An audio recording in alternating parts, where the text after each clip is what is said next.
Hi అండి. ఈరోజు నేను స్వామి కోసమని అల్పాహారంలోకి కర్రీ ప్రిపేర్ చేస్తున్నాను. నేను అల్లం, వెల్లుల్లి, ధనియాల పొడి వాడలేదండి. మీరు కావాలనుకుంటే యూజ్ చేసుకోవచ్చు.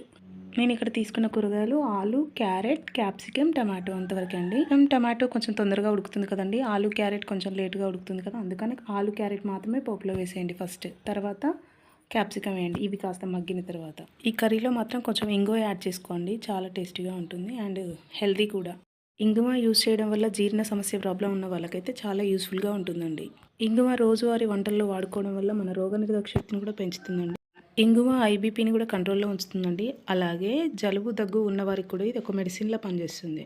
ఈ కర్రీ ఫ్రైలా కాకుండా 1 స్పూన్ కార్న్ఫ్లోర్ వేసి వాటర్ యాడ్ చేసుకొని కలుపుకొని పోసుకోవడం వల్ల కర్రీ కొంచెం క్రీమ్గా ఉంటుంది, గ్రేవీగా ఉంటుంది. ఈ కర్రీ స్వామి కోసం చేసింది కదండి. ఏమి మసాలాలు వాడలేదు. కొంచెం కొత్తిమీర వేసుకొని స్టవ్ ఆఫ్ చేసుకోండి. Thank you for watching. Please subscribe.